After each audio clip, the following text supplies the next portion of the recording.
So good morning, everybody, and welcome back to the Citizens' Assembly on Gender Equality. Since we last met in October, there has been some good news, in particular, the real prospect now of having a vaccine against the COVID crisis, against the COVID virus. And I think at last we can dare to hope again. I don't know if you were like me, but I was glued to a lot of the coverage of the US presidential elections.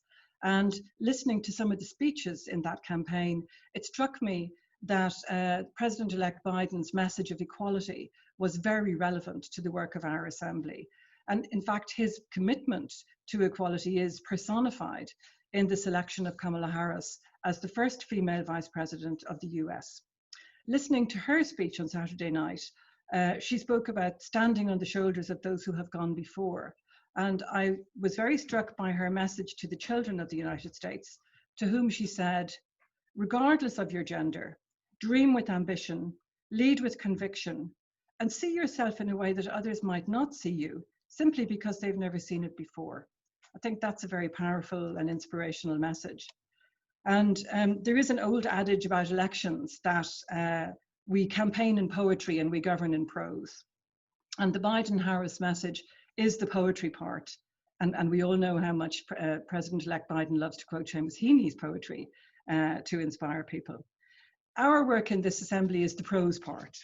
Our challenge is to turn the quest for gender equality in present-day Ireland into recommendations to our politicians that will help us as a country to continue the journey to real equality. And that's what we're going to be doing in the sessions to come, starting with today. Today, we have we're starting a two-part discussion on the theme of work. As you know, the Oireachtas has given us a specific list of topics we are required to consider. And on today's topic of work, I just want to remind all of us what that resolution actually says. We're invited to make recommendations that identify and dismantle economic and salary norms that result in gender inequalities, and assess the economic value placed on work traditionally held by women. That's one of the points. And the second one is we're also invited to scrutinise the structural pay inequalities that result in women being disproportionately represented in low pay sectors. Now, you've received videos and information, rather a lot this time round, because this is a very big topic. You might or might not be glad to know that we'll be sending you a bit less for the December session. So this was a lot of preparation on your part for today. But I think, I hope you'll agree that what we've given you is, first of all, the facts about the issues. Then the reality of those facts has been brought to life by people sharing their personal experiences of working for low pay and working in sectors where little economic value is placed on the valuable work that they do for our society. During the COVID crisis, I think we've all seen afresh just how much we depend on these essential workers in the care sector, in hospitality, and in providing all of us with services that we only too often take for granted.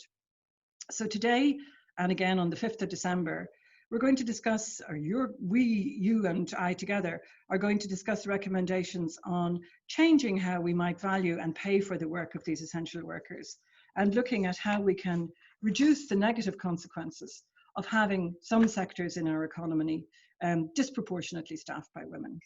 You've also received presentations from advocacy groups like the National Women's Council, ICTU, IBEC, and the Small Firms Association. They all have set out their perspectives on these issues, and they've given us several concrete recommendations to think about. These are big topics, so we've divided them into different sections so that we can cover them all over the 2 weekends. Now, you've already seen the themes that we're going to be discussing on the 5th of December, so you have a good idea of what we're going to discuss today and what we're going to cover at our next meeting. Today, we're going to focus on work, pay, and occupational segregation. And then in December, we're going to cover pensions, welfare issues, and family-friendly supports. Today, we've also tweaked the arrangements a little bit, responding to what you've told us in the survey, and we've made some innovations in the way that we've organised the meeting. First of all, there were requests that we would replay some of the videos just to refresh everybody's mind. And so we're going to replay the video by Dr. Helen Russell of the ESRI, in which she explains the reasons why women earn less than men. Dr. Russell also speaks in this presentation about some of the policies that can help correct this situation. And after we play that video, Dr. Russell and two of her colleagues, Frances McGinnity and Karina Dorley from the ESRI, are going to be live with us so that there's the opportunity to put questions to them directly. In the afternoon, again, to refresh our memory, we will replay the video by Professor Damien Grimshaw, which gives us an international perspective on the topic. So in the breakout groups this morning, we suggest that you discuss the nature and the extent of the problems that come from different rates of pay and the big gender imbalance in certain sectors, as well as workplace inequalities beyond pay. And then in the afternoon, we want you to move on to exploring solutions. And as in October, we are asking you to choose one member of your breakout group to report back to the Assembly on your discussions. And I think to give everybody a chance, we suggest that different people volunteer for the task this time around. So I've already read out to you the part of the resolution that asks us to look at structural pay inequalities that result in women being disproportionately represented in low pay sectors. And to set the scene for this part of our discussions today, we're now going to play you a short video made by RTE on low paid workers.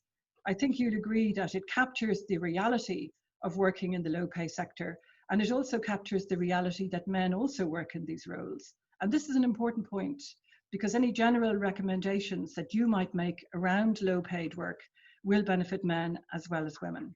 So we're going to play that video for you now, and then I'll come back just for a few words before we put you into your breakout groups.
Okay, so that has set the scene in pictures for the discussion today. Now, before we send you into your breakout groups, we thought it might be fun to have a quick interactive poll. And this is just a kind of light-hearted way of checking, do we know the facts and are our impressions of the situation in Ireland actually borne out by the realities? You will see 3 questions popping up on your screen. The first one is, where is Ireland ranked in the latest European Gender Equality Index? Are we 7th, 9th, or in 12th position? The second one is, how many hours a week do Irish men on average spend on care? Is the correct answer 8 hours, or 11 hours, or 20 hours? And the third question, which of these 3 professions has the greatest proportion of women? Is it in ICT? Is it as a chef? Or as a medical doctor? And now here come the answers. So to question number 1, where is Ireland ranked in the latest European Gender Equality Index? 41% of you answered 9th. But in fact, the correct answer is that we are in 7th position. On the second question, how many hours a week do Irish men on average spend on care? 68% of you said 8 hours, but in fact, the answer is 11 hours on average. And on the last question, which of these three professions has the greatest proportion of women? You answered correctly, 47% of you, medical doctor.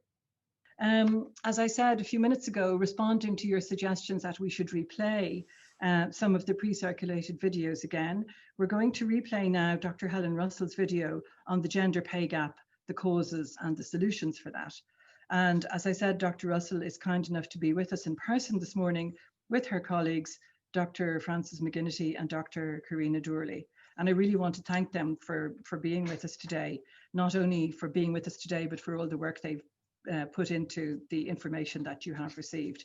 And they'll be happy to take your questions after the video. As we suggested, some of you have already sent in questions, and you'll also be able to type questions in on the chat function.